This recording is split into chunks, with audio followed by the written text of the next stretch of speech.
Hello mga kaibigan at mga kapatid, welcome sa ating pong panglabing-walong yugto ng ating Lands of the Bible series.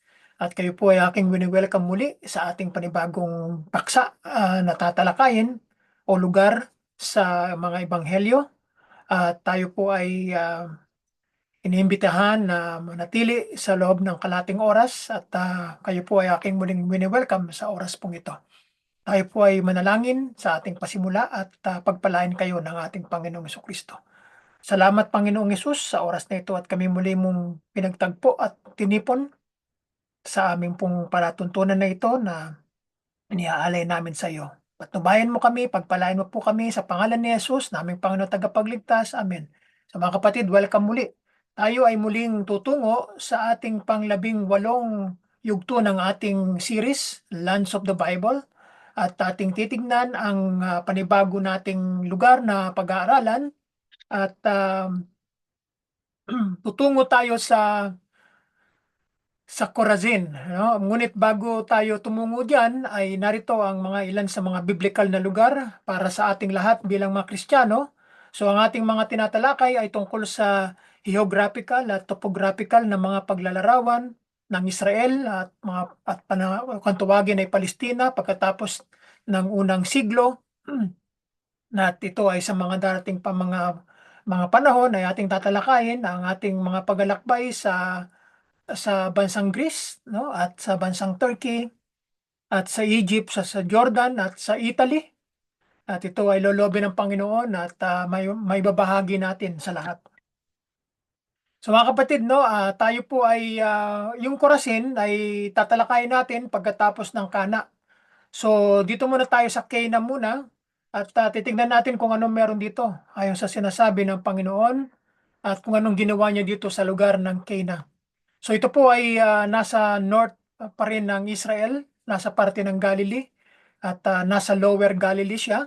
At ito na ngayon ang present day na Cana sa panahon natin ngayon.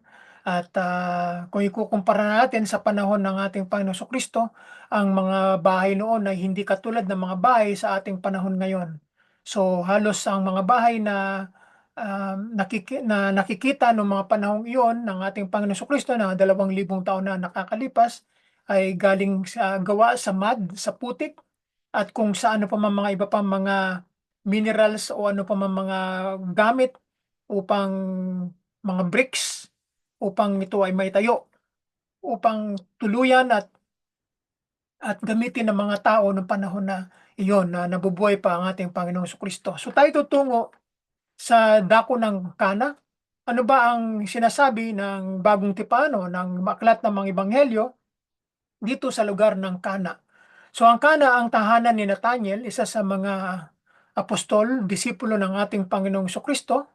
At isa rin ito sa 12 disipulo ng ating Panginoon na binanggit sa John chapter 21 verse 2. Ang Kana din ang kinaroroonan ng unang himala na ginawa ng ating Panginoong Kristo dito sa Galilee. No, nung sila ay inimbitahan ng kanilang kamag-anak, ayon sa kasaysayan ng mga Hudyo, ay inibitahan doon ng ina ng ating Panginoong Kristo, si Mary, ang kanyang mga alagad. Ang ating Panginoong Kristo ay nung naubusan ng alak, ay humingi ng tulong ang kanyang inang si Maria at doon ay pinaunlakan ng Panginoon ang kahilingan ng kanyang ina na magkaroon ng panibagong supply ng alak, no? Sa magitan ng tubig. Ang ginamit na salitang alak dito ay oinos, sa wikang Griego, na ang alak na hindi nakakalasing. So dalawang klase ng alak ang binanggit sa banal na kasulatan, na itong oinos na alak na hindi nakakalasing at oinos din ang ginamit na alak na kapag ito'y sumobra sa paggamit, ito ay nakakalasing. So, ang alak ay hindi masama sa banal na kasulatan. Yan ay pangunahing inumin ng mga tao na nabubuhay sa gitnang silangan sa Far East. At yan ay isang inuming sosyal at kaaya-aya. Ngunit kapag ang isang bagay ay ginamit ng sobra, ito ay nagiging masama sapagkat nagkakaroon ito ng ng side effect sa katawan ng tao. Lahat ng bagay na sobra sa katawan ng tao ito ay nakakasama. Ganoon din ang alak. So kalaunan ay bumalik si Jesus sa Kana, no? Dahil nga sa imbitasyon ng kanyang kamag-anak na binanggit sa John chapter 2 verse 1 hanggang 11. Doon natin na makikita ang kasaysayan ng unang sign na ginawa ng Panginoon o unang himala o tanda na kanyang ginawa dito sa Kana. At pinagaling din niya ang anak ng opisyal ng Capernaum na malapit dito sa Kana. John 4:46 to 54. Ang Kana ay kilala bilang Kana ng Galilee, Cana ng Galilee. Upang makilala ito sa Cana ng tribu ni Asher sa rehiyon ng Tiro. So ito ay halos noong panahon ng paninirahan ng mga Kananayita dito ay ito ay kabilang sa mga teritoryo ng mga Kananayita, no? Dito sila naninirahan. Noong dumating ang puwersa ni Joshua at ang 12 tribo noong kanilang pasukin at lupigin ang Kanaan, ang lugar na ito na tinatawag na Cana ay naapa-assign sa tribo ni Asher. At sa hindi inaasahang pagkakataon ay hindi nila ito nasakop. At yan ang sinabi ng banal na kasulatan at makikita natin yan sa Joshua chapter 19 verse 28. So ipinapakita ng larawang ito na nasa ating kanan ang Kirbet Kana, ang malamang na lokasyon ng biblical na Kana o Cana. So dito natin makikita na ang pagkilala sa Bibliang Cana sa panahon ng ating Panginoong Kristo, ang lokasyon ng biblical na Cana ay pinagtatalunan hanggang ngayon na mayroong 4 na lugar na pinagsasabing ang lokasyon ng unang himala ng ating Panginoong Kristo. Sa mga lokasyong iyon, ang dalawang pinakamahusay na kandidato ay itong Kirbet Kana at Kefar Kena. So yan ang dalawang lokasyon na kanilang binibigyan ng pansin na maaaring pinaganapan ng unang himala ng ating Panginoong Kristo. Nahanap ni Josephus na ating palaging binabanggit sa ating palatuntunan, ang isang military general ng mga Hudyo at ganun din na isang manunulat at historiador. Ang Kana ay malapit sa kapatagan ng Asokis o Bet na Netofa Valley, isang araw na paglalakad mula sa Tiberias. So ang Kirbet Kana ay nagpapanatili ng pangalan ng Kana o ng Cana at umaangkop sa paglalarawan ni Josephus bilang malapit sa isang lambak. Ang Kirbet Cana ay matatagpuan 8 miles, 13 kilometers, hilagang silangan ng Nazareth, at 5 milya o 8 kilometers, hilagang silangan ng Sepphoris. Ipinapakita ng larawang ito sa bandang kanan ang sinaunang lugar ng Cana mula sa timog na may mga puno ng olibo sa Bet Netofa Valley sa harapan. So binibigyan tayo ng magandang larawan ng BiblePlaces.com at ito ibinibigay nating credit sa kanila.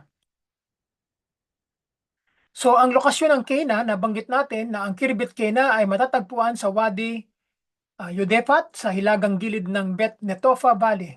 Ang lugar ay sumasakop sa isang 330 feet o 99 meters na mataas na burol, mga 5 milya o 8 kilometers hilagang silangan ng Sepphoris.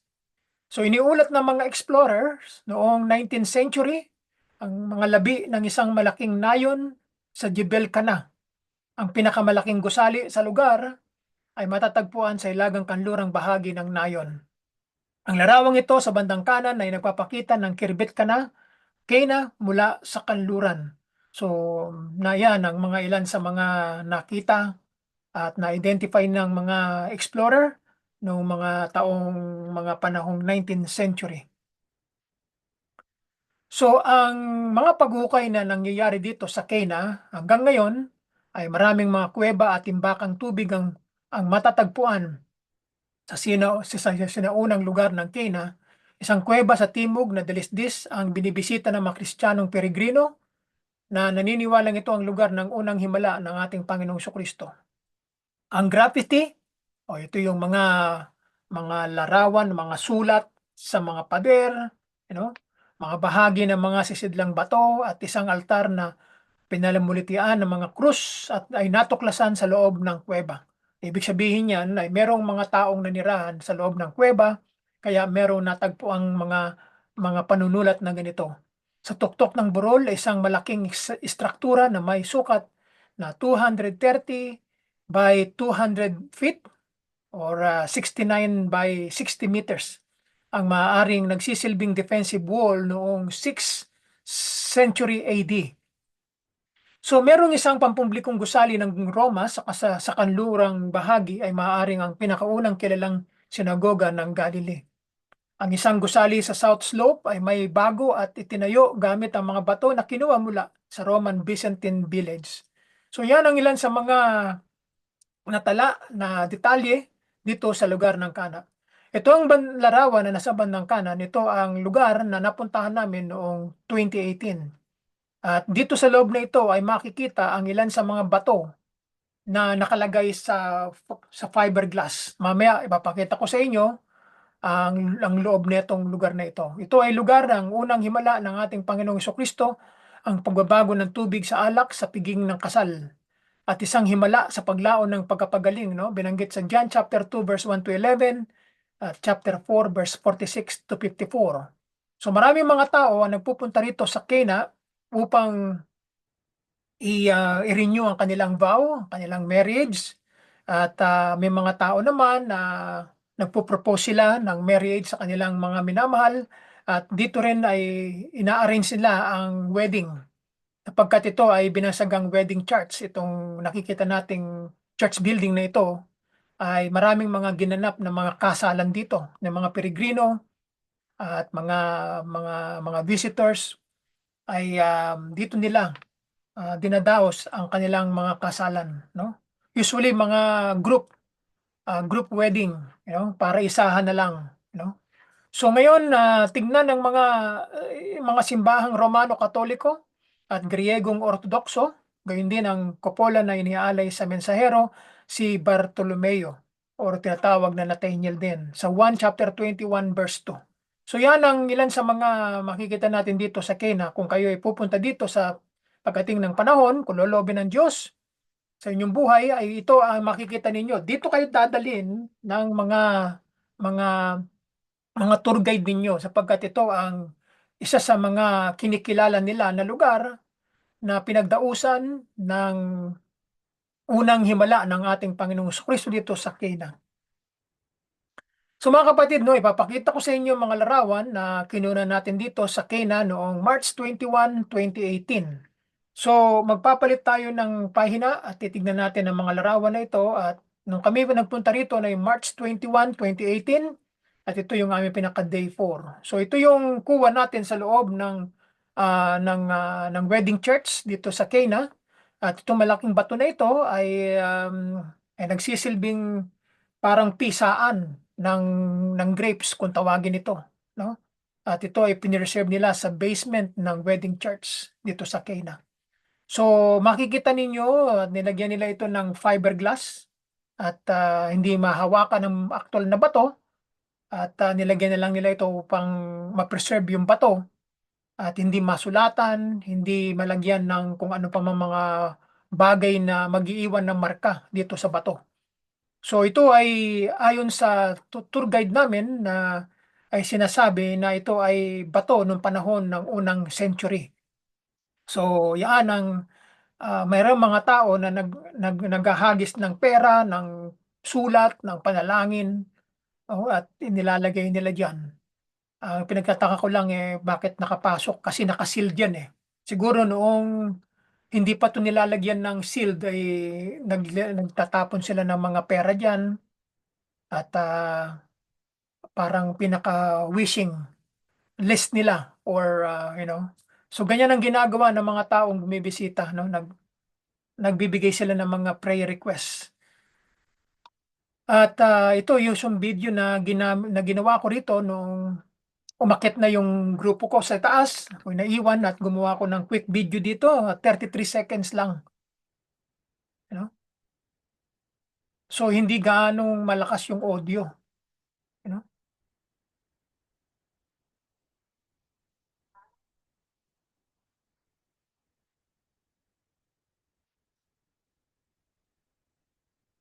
hindi gaanong malakas, no? Kaya hindi natin gaanong i-play yan. Kaya hayaan natin magko-forward tayo. So, bago kami pumasok dito sa mismong lugar na sinasabi nilang nangyari yung unang himala ng Panginoon, na ito ang bumungad sa amin nung kami ay dumating sa Cana, no? Ayon sa mga tao na paboritong tirahan ng mga Hudyo ang matataas na lugar, no? Kaya isa sa mga sapatahan natin na ang mga taong naninirahan dito sa itaas ng mga bulubundukin na ito ay mga Hudyo. At iilan din ang mga naninirahan sa patag, karamihan sa kanila ay mga Arabs at saka mga Jews. So usually ginusto ng mga Hudyo na manirahan sa itaas dahil number one is security.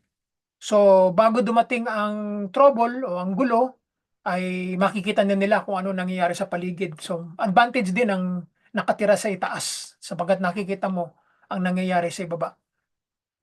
So, yan ang ating natunghayan nung kami nagpunta rito sa Cana. Punta kami rito mga bandang 9:00 ng umaga, no? So, kami ay umaalis sa aming hotel 8:00 ng umaga. So, dapat nakaalis na kami noon dahil mga 1 oras ang biyahe papunta sa lugar na destinasyon. Kaya kailangan 8:00 ay aalis na. Ang aming breakfast ay 6:00 hanggang 7:00. So kailangan nakakain na lahat. So eksaktong 8:00 ang bus ay aalis.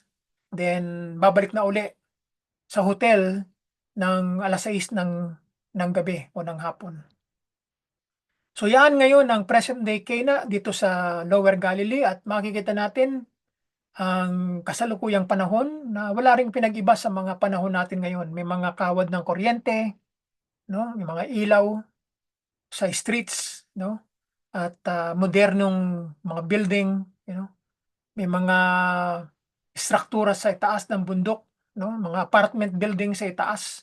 So kung kayo na naninirahan doon sa mga taas ng mga buildings na yan, ay maganda dahil ang elevation ng lugar ay mataas, kaya ma-appreciate ninyo yung makikita ninyo doon, di ba? So ito yung pinakadaanan, no? At makikita ninyo ang paligid, no? Maganda rin siya, no? Kita nyo dahil matataas ang mga lugar, tinitira ng mga tao. So ito yung harapan ng simbahan ng Wedding Church. Kung hindi ako nagkakamali, ito ay Roman Catholic Church. Ginawa nilang tourist church building. Ayan. So, dito ang pasukan sa kabila, sa bandang kaliwa. At doon naman, kasi dito napakaigpit ng mga madre dito. Hindi ka basta-basta makakapasok doon sa loob kung babae, dapat ay hindi naka-sleeveless. Hindi kita yung balat na sa parte ng braso at saka sa parte ng binti. Kung maiksi ang iyong pantalon o yung bestida, hindi ka papapasukin dito ng mga madre. So kailangan mahaba. Kung maaari, palda, mahaba hanggang doon sa may sakong ang damit ng isang babae. Sa mga lalaki naman ay hindi pwede ang short. Kailangan nakapantalon at naka-t-shirt okay lang pero walang short, no? Maigpit sila pagdating sa loob. So halos karamihan ng mga simbahan, Orthodoxo or Catholic Church o Armenian Church, ay pagdating sa attire or sa dress code ay maigpit sila, lalo sa Jerusalem. Hindi sila basta-basta nagpapapasok na hindi sinusunod ang dress code. So malinis ang paligid sapagkat mini-maintain nila ito dahil araw-araw ay may mga nagpupuntang mga pilgrims dito, mga tourist. Kaya kailangan attractive ang lugar na mapupuntahan, walang basura, walang kalat, no? Upang ang mga tao nakukuha ng mga larawan ay maganda ang kanilang alaala, no? Malinis ang paligid. So, merong speaker ang harapan ng church building. Kapag sila ay nagkakaroon ng service, ay maririnig mo ang sinasabi ng pare o ng bishop o kung sino pa man ang naglilingkod doon sa loob ay marinig mo ang kanilang mga gawain doon. So narito ang sign na makita natin na custody of the Holy Land, no? Tagapag-ingat ng banal na lupain dito sa Cana. Ito ay sanctuary ng ating Panginoong Hesukristo nung ginawa niya ang unang milagro o ang unang tanda o ang unang sign. So ang visiting hours dito ay from 8 ng umaga hanggang alas 5:30 ng hapon. Sarado sila ng Sunday morning. Sunday afternoon ay nagbubukas sila ng 12 p.m. to 5:30 p.m.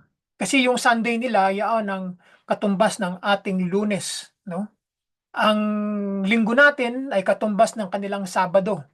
Kaya sila ay hindi sumasamba at hindi sila nagsisimba ng araw ng linggo sapagkat ang araw ng linggo ay unang araw ng kanilang trabaho. Sumasamba sila sa araw ng Sabado na araw ng Sabat sa Israel. Ganun din ang mga Kristiyano sa Israel ay sumasamba sa araw ng Sabat. Hindi sila sumasamba sa araw ng linggo. Dito lamang sa labas ng Israel, sumasamba ang mga Kristiyano sa araw ng linggo.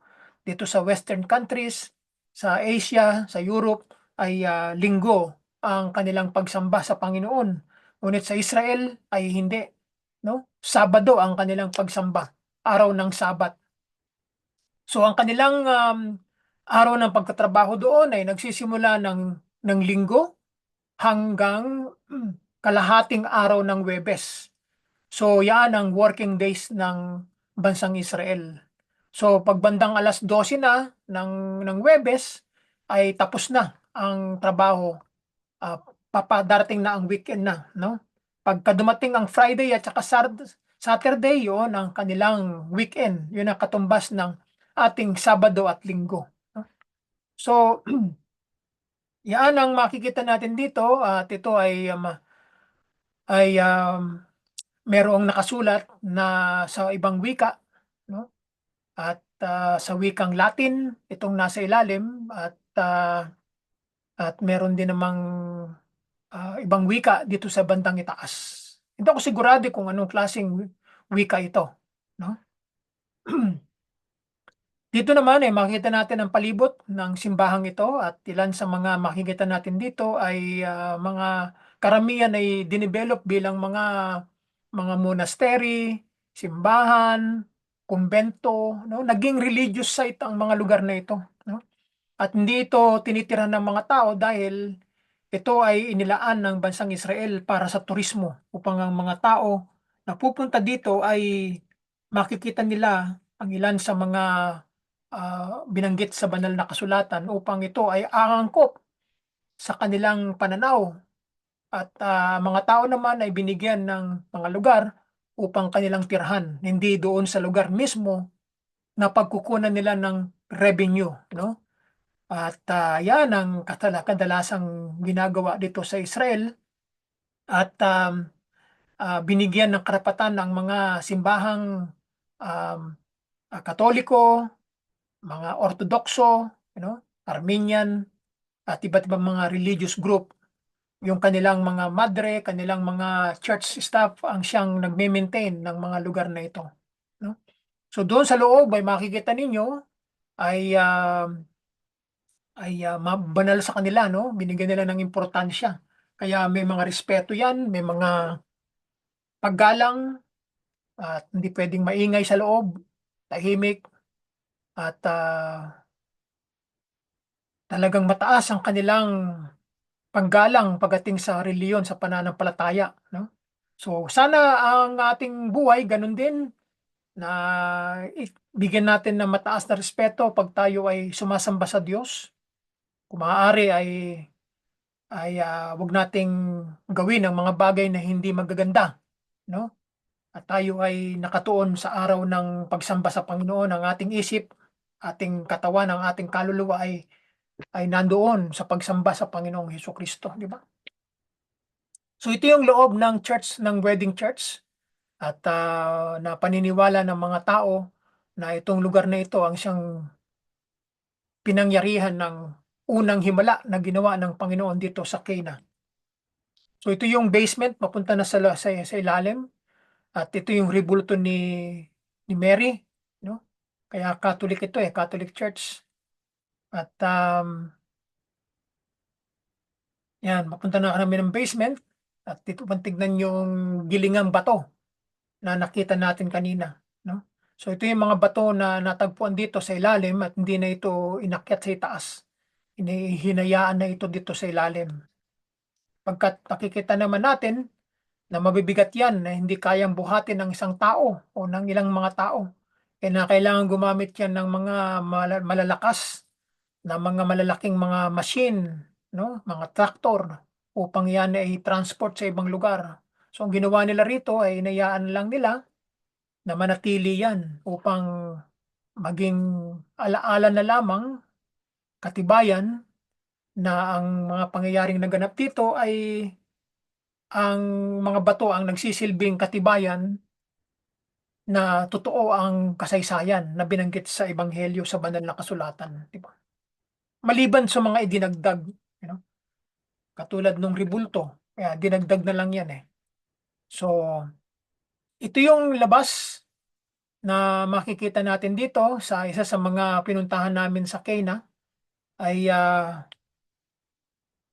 sinabi ay tahimik sapagkat lugar ito ng panalangin, 'di ba? So, 'yan ang makikita natin dito sa loob. So, ang mga bato ay ginamit ay, talagang sinaunang bato, 'no, ang ginamit dito. So, hindi pinapayagan ng sinuman na sumulat sa bato, 'no, pinagbabawal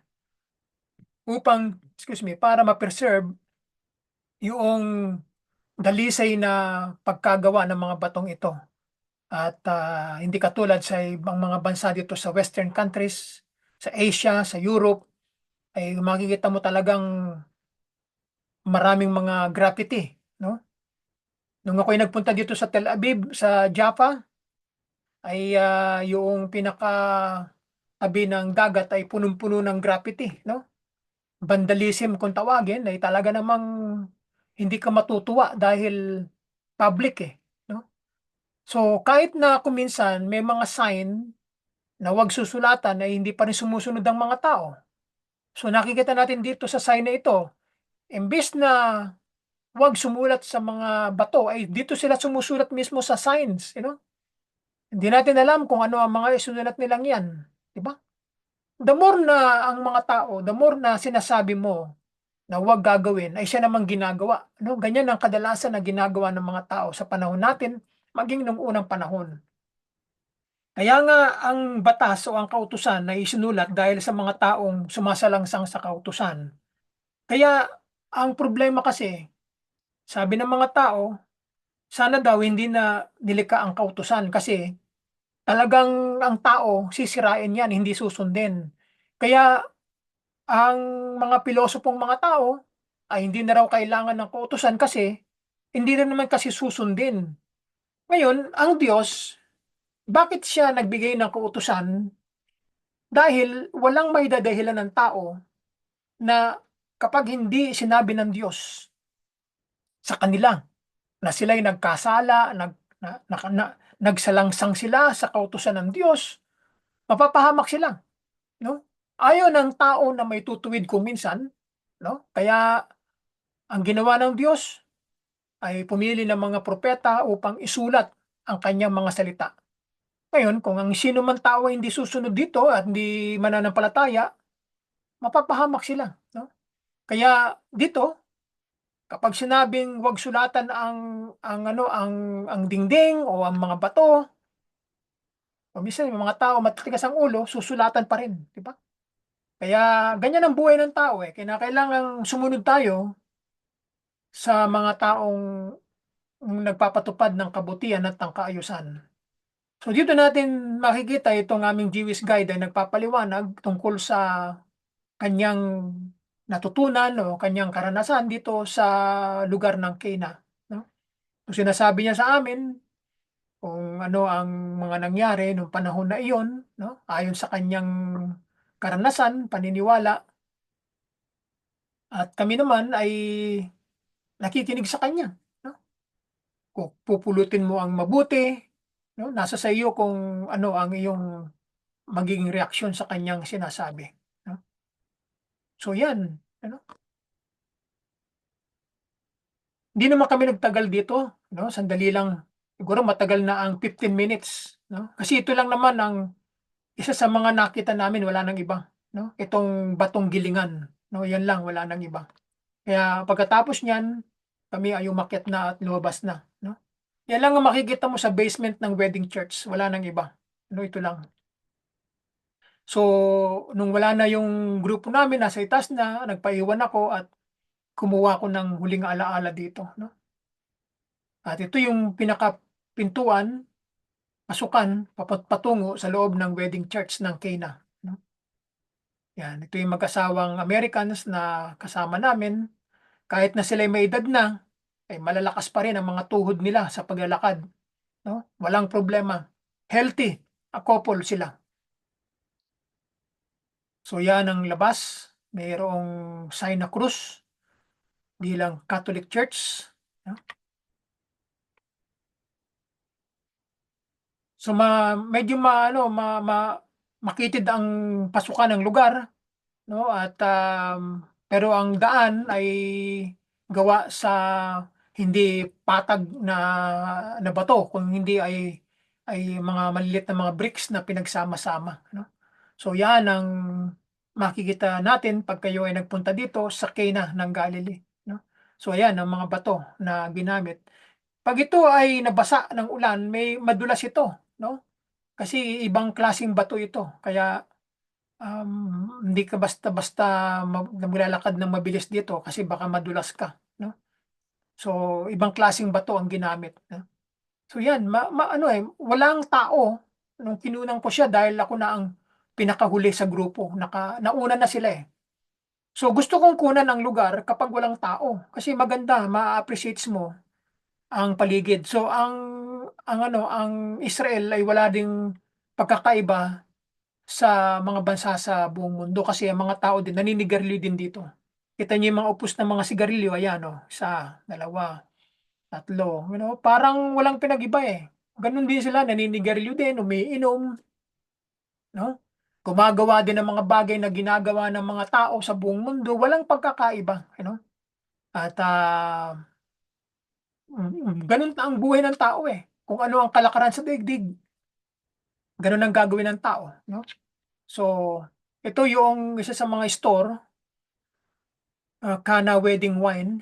May bibiling mga wine dito, mga souvenirs, mga iba't ibang mga produkto na makikita dito. So, kaya kung kayo ay bibisita sa Israel ay, magdala kayo ng konting budget para sa mga souvenirs. Kung meron kayong magugustuhan, ay meron kayong madadala pabalik sa inyong bansang pinanggalingan.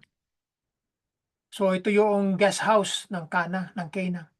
Makikita niyo yung salitang Jesus Trail. Yang Jesus Trail na yan ay lakad yan, from, Capernaum to Nazareth, 'no? Usually it takes 1 week yan, eh, na magre-register ka diyan, tapos babayaran mo yung service ng tour guide, then, pati yung hotel kung magho-hotel ka 'pag inabutan ka ng gabi na. So, meron ding bayad din yung package na yan. May yung iba naman, ang kanilang binabayaran lang ay yung food, pero meron silang tent o meron silang sleeping bag kung saan sila abutan ng gabi ay dun na sila matutulog, 'no? Gano'n ang kadalasang ginagawa ng mga pilgrims o mga tourist. So 'yan ang ilan sa mga buildings na makikita natin dito at, ito na, papalabas na kami dito sa lugar na pinuntahan namin. Sinalubong kami, yung mga kasamahan ko siguro nakita nila itong malaking pusa na ito, 'no? Tignan ninyo ang breed ng pusa sa Israel, sa Galilee. Ibang klase, ibig sabihin matabang pusa, 'no? Ibang klaseng breed ito, Hindi hindi ito ordinaryong pusa, katulad sa pusa dito sa Canada, dito sa Pilipinas, sa Europe. Ang pusa nila dito sa Middle East, medyo parang ibang breed, 'no? Ang laki, oh, taba.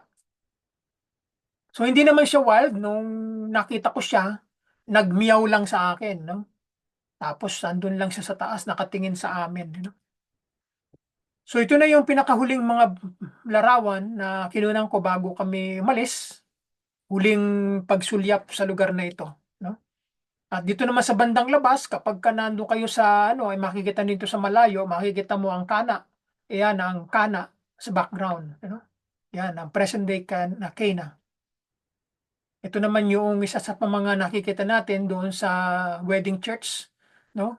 Kapag umikot kayo, ay kadalasang ginagawa nila ay merong mga fiberglass dito sa floor at titignan mo yung ilalim na siyang original location na nilagyan nila ng church building sa ibabaw, no? Pinreserve nila yung lugar, yung bato, then nagtayo sila ng church building para puntahan imbis na lakaran kasi wala ka namang mapupuntahan doon sa original location eh.